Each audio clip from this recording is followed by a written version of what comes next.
Notre deuxième principal sujet du jour, le Global Business Forum en Afrique 2017 commence aujourd'hui à Dubaï, aux Émirats Arabes Unis. Le forum, qui à sa 4e édition, réunit les chefs d'État et d'hommes d'affaires et des experts pour réfléchir sur la prochaine phase de croissance et de développement avec les fondateurs des meilleures entreprises d'Afrique. Je vous le disais tout à l'heure en titre, l'objectif affiché de ce forum est d'explorer davantage le potentiel africain et de réfléchir à de nouveaux projets innovants afin de poursuivre la croissance et le développement à travers le continent, à travers des partenariats avec les entreprises les plus dynamiques en Afrique. Il s'agit également, évidemment, de renforcer les relations entre Dubaï et l'Afrique. Absolument, Anand. Bien, nous sommes en ligne avec notre envoyé spécial à Dubaï, Michael Dibi. Bonjour Michael, comment allez-vous et quelle est l'ambiance sur place? Merci Jerry, c'est le Forum mondial des affaires sur l'Afrique ici à Dubaï et les débats viennent de commencer. Le président de la Chambre de commerce de Dubaï, Hamad Bouamine, vient de déclarer la session ouverte et nous sommes actuellement dans la première session. Wow, great. The first session has opened. Okay, so la première session vient de s'ouvrir. Dites-nous pourquoi l'attraction ou pourquoi un focus sur l'Afrique? Okay, very good. L'Afrique a du potentiel et des opportunités et de nombreuses entreprises, organisations et nations se concentrent sur ce que le continent a à offrir. Selon les mots du président et PDG des chambres de commerce et d'industrie de Dubaï, Hamad Bouamine, il y a tellement d'idées fausses sur l'Afrique et certaines entreprises ne sont pas sûres de ce qu'il faut faire avec le continent. C'est la 4e édition du Global Business Forum sur l'Afrique et les organisateurs du forum, à savoir la Chambre de commerce de Dubaï, voient l'Afrique comme un continent proche de Dubaï et bien connecté au monde pour la plupart des hommes d'affaires. La perception du continent va bien au-delà du simple produit de base, mais aussi un environnement basé sur le consommateur. Ainsi, la Chambre de commerce de Dubaï a identifié d'énormes opportunités commerciales et se positionne ainsi comme une plateforme appropriée pour les hommes d'affaires sur le continent. Au fil des années, Dubaï a établi de solides relations avec certains pays africains tels que la Tanzanie, l'Afrique du Sud, l'Égypte, le Nigeria, le Kenya, le Sénégal, où leur présence s'est solidement ressentie et espère accroître la présence dans certains d'autres pays.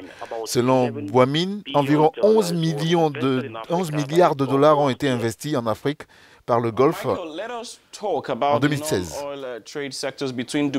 Michael, dites-nous, le secteur de commerce exclusif du pétrole entre Dubaï et l'Afrique aurait atteint plus de 700% depuis 2002. Dites-nous, quels sont les secteurs spéciaux de commerce qui ont été mis en relief lors de ce forum?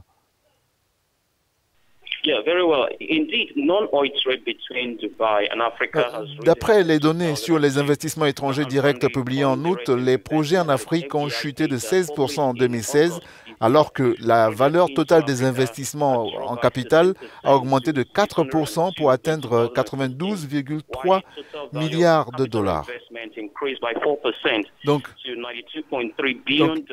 évidemment, le commerce non pétrolier inclut spécifiquement l'agriculture qui a été témoin d'un investissement de 50 milliards de dollars par an en Afrique par le Golfe. Les domaines tels que la technologie, les transports, les métaux et le charbon sont également des domaines d'intérêt pour Dubaï. Selon la Chambre de commerce de Dubaï, environ 15 milliards de dollars ont été investis en Afrique subsaharienne l'année dernière par le Golfe. L'Émirat se concentre sur ces domaines d'opportunités d'affaires en Afrique et a l'intention d'élargir son horizon à d'autres régions du continent. Enfin, Michael, quelle est la perception générale que Dubaï a des pays africains en matière d'opportunités d'affaires et d'opérations dans le continent? Du point de vue de Dubaï, le continent africain est un point d'investissement viable. Les chefs de commerce de Dubaï ne voient aucun défi dans les affaires en Afrique en raison de la suggestion politique dans certains pays africains. Et bien qu'ils disent que certaines régions sont plus favorables aux entreprises que d'autres, elles s'assurent que suffisamment de recherches ou de diligences raisonnables sont effectuées avant de s'établir dans une région particulière du continent où elles décident d'opérer. Le Golfe collabore également avec certains organismes gouvernementaux et sociétés et établissent des liens positifs avec les clients. L'un des principaux investissements des Émirats en matière de transport, par exemple, Emirates, la plus importante compagnie des Émirats arabes unis et du Moyen-Orient, a développé des plans d'expansion en Afrique tout en célébrant ses 20 ans de service en Tanzanie. Emirates a assisté à une croissance de 6% des passagers en Afrique cette année, tandis que le tourisme de Dubaï s'est associé à plusieurs reprises avec l'industrie cinématographique et l'industrie musicale et prévoit d'en faire plus sur le continent. De bonnes stratégies en perspective qui pourraient profiter mutuellement aux deux parties. OK, alors continuez Michael, et oui, nous attendons des dernières mises à jour en ce qui concerne ce forum. Merci à vous Michael Dibi. Vous regardez le Morning Call? Okay. All right, I just waited to hear from you there. You're watching the morning call. Vous regardez le Morning Call sur Africa News. N'oubliez pas que vous pouvez retrouver toutes les dernières informations et les nouvelles d'Afrique et d'ailleurs sur notre site web africanews.com. Vous pouvez également nous suivre sur Twitter, sur Africa News et Africa News FR en français. Et là, vous pouvez réagir à travers le hashtag TMC. Hashtag TMC.